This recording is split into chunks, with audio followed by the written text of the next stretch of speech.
Betsy Watson here to report on an important mind and body connection, breast cancer support, and longevity. David Spiegel, MD, published findings of increased longevity in patients with recurrent breast cancer who participated in a weekly support group. In this presentation, I'll briefly describe two mechanisms that explain this finding, provide examples from the support group, and supporting scientific literature. First, the setting of the group sessions gave its members freedom to talk about their cancer without fear of negative social evaluation of their family members who they wanted to shield from this difficult topic. This is a direct biological pathway that reduced cardiovascular reactivity via the cortisol response. Second, the support group added a structural and functional level to the members' existing social networks, promoting an indirect pathway that protected against the stress caused by the diagnosis. The women and the dictation by Dr. Spiegel provide many examples of these mechanisms. For instance, Dr. Spiegel said about one of the group members, at home she had to keep up a front. Her fear and frustration and possibility of a recurrence was something she had to hide. Judy confirmed it, saying, "We all put on a big front for the people around us. We get so used to doing it that I felt nothing at all, and yet I knew, when I really looked at myself, I knew this was big trouble." Dr. Spiegel said that when you have feelings that you can't express, they become a kind of internal obstacle. Something about expressing them acknowledges they're real, but doesn't allow them to take control over you. You don't have to devote emotional resources to keeping those feelings out of awareness. The support group itself provides a mechanism for the effect by expanding their existing structural and functional social networks.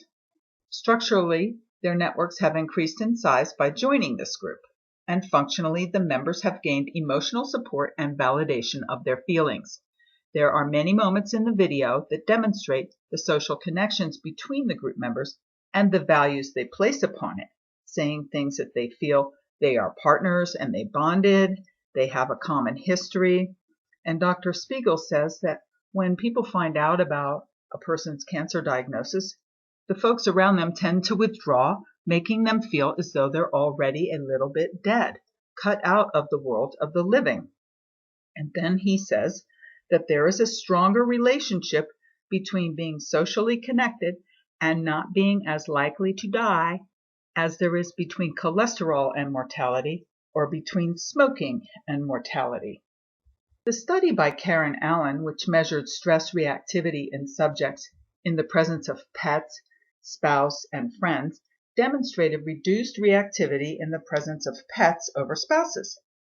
Key indicators of stress response, blood pressure and heart rate, were reduced in the challenge scenario when the subject's pet was present, but not when the spouse was present.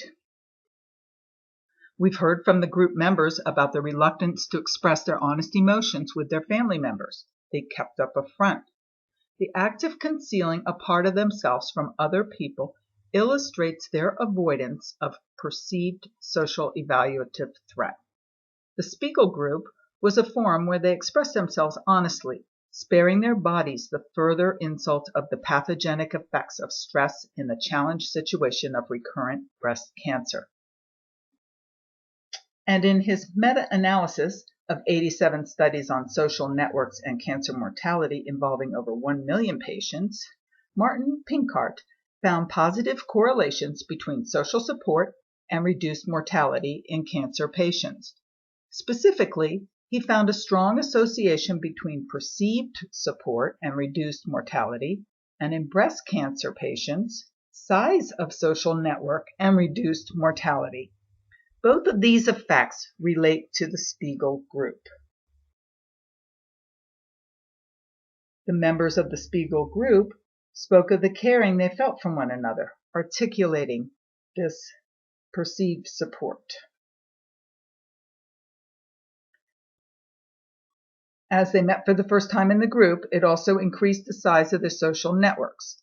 Dr. Spiegel's breast cancer support group benefited from two qualities of social network: perceived support and size of network.